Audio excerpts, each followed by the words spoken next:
मनुष्य की बुराइयों और उनका परिणाम न केवल सामाजिक और व्यक्तिगत स्तर पर दिखाई देता है, बल्कि इसका संबंध ऑकल्ट प्रथाओं और विचारधाराओं से भी है। ऑकल्ट विज्ञान जादू टोना और रहस्यमय शक्तियों के अध्ययन से जुड़ा होता है और इसमें अक्सर मानव बुराइयों का प्रभाव देखा जाता है। असामान्य शक्तियों का दुरुपयोग। कई लोग ऑकल्ट प्रथाओं का सहारा लेते हैं अपने स्वार्थ के लिए। जब व्यक्ति अपनी बुराइयों जैसे कि लालच और अहंकार को साधने के लिए जादुई शक्तियों का उपयोग करता है, तो यह न केवल उसे नकारात्मक परिणामों का सामना कराता है, बल्कि दूसरों पर भी बुरा प्रभाव डालता है।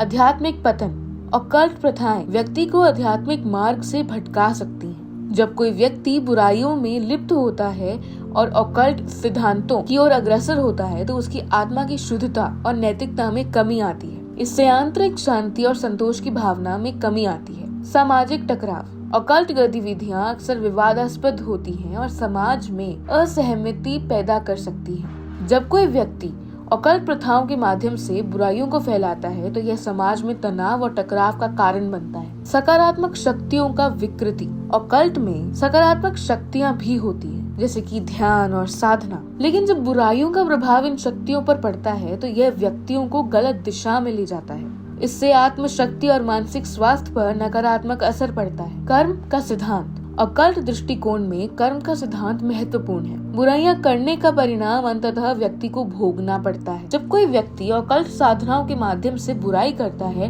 तो वह अपने कर्मों के नकारात्मक फल को भुगतने के लिए बाध्य होता है। समाज पर प्रभाव। जब लोग ऑकल्ट प्रथाओं में लिप्त होते हैं, तो यह उनके चारों ओर के लोगों पर भी प्रभाव डालता है। ये नकारात्मक ऊर्जा का संचार करता है, जिससे समाज में अशांति और असंतोष पैदा होता है। मनुष्य की बुराइयां और ऑकल्ट प्रथाओं के बीच एक गहरा संबंध है। बुराइयां न केवल व्यक्तिगत जीवन को प्रभावित करती हैं, बल्कि ऑकल्ट गतिविधियों के माध्यम से ये सामाजिक और आध्यात्मिक स्तर पर भी व्यापक प्रभाव डालती है। इसलिए बुराइयों से बचना और सकारात्मक ऊर्जा का सृजन करना न केवल व्यक्तिगत भलाई के लिए है, बल्कि समाज की समृद्धि के लिए भी आवश्यक है।